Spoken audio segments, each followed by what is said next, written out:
Okay, we're reading A Course in Miracles. We're on page 495 in the second edition.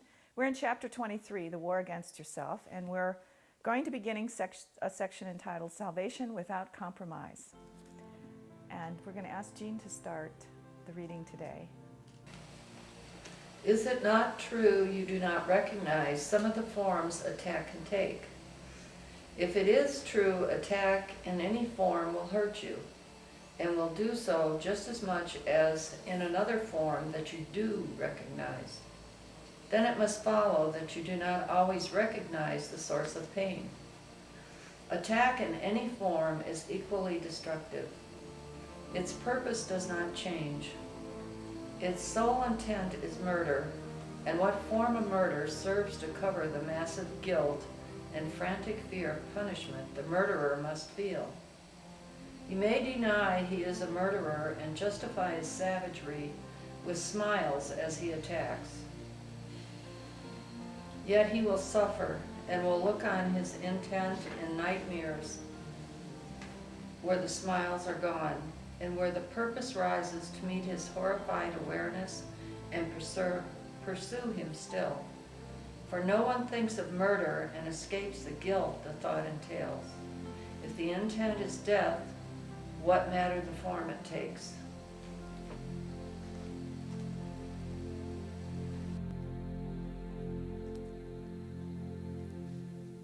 That takes it to a whole new level. Because I never really thought of myself as a murderer. In fact, I've had a lot of judgment about people who have actually performed the deeds of murder. And now, whenever you have a death thought, like if you're sad or disappointed or, I don't know, angry that's a death thought, then you become a murderer. Is that correct? Yeah, the reason is because any form of attack is coming from a state of fear. A state of fear is denying God's presence, and love is all there is. So we're in a state of continually denying the truth every time we attack. And that's why it says, if you understood that every time you're in fear, it's because you've attacked. You've held an attack thought. You've denied some son of God their right to the kingdom because of your false perceptions about who they are and who you are and what's going on. And it's going to hurt you, because what you're really denying is yourself. You're always, remember, that everyone is yourself. So whatever you do to them is what you're really doing to yourself. So if you don't think they belong in the kingdom, then that means you don't. And that's why he says that you can't escape.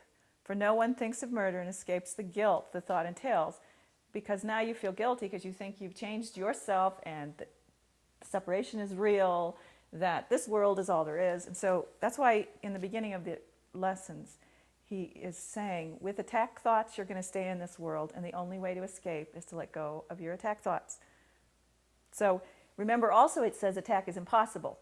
So this is the point. It's only in the dream world that we can attack and counterattack. And that's why it's scary, because it looks like it's working. We're denying the truth. So we're going to stay here as long as we, like he says, justify our savagery with smiles. And he also wants us not to underestimate even the slightest irritation. He says under any slight irritation is an intense fury, because it's coming from the fear that we were talking about. You're so afraid you really you're never going to get back to the kingdom, that we have this terrifying vengeance and attack like an animal, but it's not who we really are. It's only our fear state. So he's not really talking about bodily murder here. He's talking about denying a person's true identity. Yeah, and which would be bodily murder, but that's a form that everyone can see is not appropriate.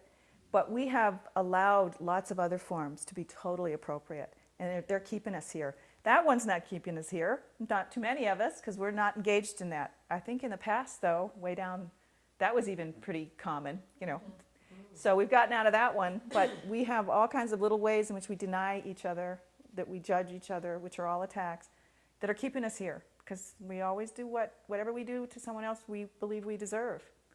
And if we don't believe they deserve the king, then that means we don't believe we do, and so we're stuck. And because we're in a dream state, or because we're in the, the fog, we don't realize that's what's keeping us from heaven, is our attack on our brother. We think God's keeping us from heaven, right? We don't know it's our own attack on ourselves.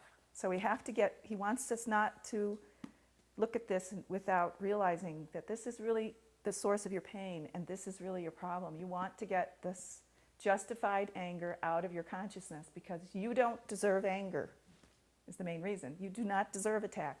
And the only way we're going to learn that is when we know no one else deserves attack, right? But Chad, if I'm thinking, gee, I'd like to kill that person, but yet there's somebody out there that's already actually in this dream murdered someone, and they're in prison, that makes me feel better because I think, well, I thought it, but I didn't do it. So I'm a better person. Jimmy Carter. I only lost it in my heart. In my mind. And of course you And remember... you do, you think you're better because you didn't. And remember, even in the Bible it says, if you think about it, you did it. So you Well, aren't I better. tend to Remember, it even says it in the reinterpret Bible. Jesus said that Yeah. in the Testament. And he's talking here again, saying kind of the same thing. And that's just, remember, it's always, he's not doing this to judge us for doing this. He's saying you're stuck in this dream world, denying yourself happiness in heaven as long as you justify your attack in any form. So we want to get this cleaned up just because we want heaven, not because we're bad or guilty and deserving of attack. That's the whole point. No one's deserving of attack. We want out of this dream world. And remember that lesson? I can only escape the world by giving up my attack thoughts. That's the way we work. So Jan's turn. We're on the second paragraph.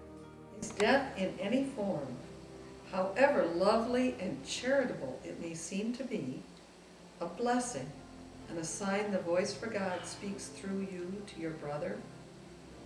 The wrapping does not make the gift you give. An empty box, however beautiful and gently given, still contains nothing. And neither the receiver nor the giver is long deceived. Withhold forgiveness from your brother, and you attack him. You give him nothing, and receive of him but what you gave.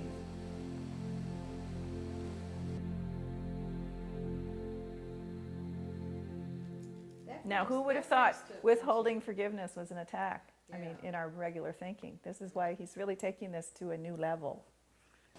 That reminds me of what you said yesterday, and that there is no neutral. Yes. You're either giving forgiveness. You can't just coast, and I think we were talking about a husband or something Yeah. that thought you might be able to. He thought he could drive in neutral. Yeah, he thought he And could go somewhere. Yeah. But so if we are offering forgiveness, we really are attacking by withholding Mm-hmm. this innocence. Because we have love to give. We were supposed to be the mechanism of the salvation awakening. Well, that doesn't happen in neutral, right? We have, and the reason we want to take that function is because we want to escape. It's not just for everyone else. It's we're all in this together. We escape together, so it's a joint venture. So if I hold forgiveness from you, I'm withholding it from myself. And forgiveness is our way out. So that's an attack, which is keeping us here. Because remember, we're here because we attacked our identity. And so we have to do the opposite. Neutral here just is really attack. There's no neutral. That's good to bring that up. Okay, 3, Bonnie.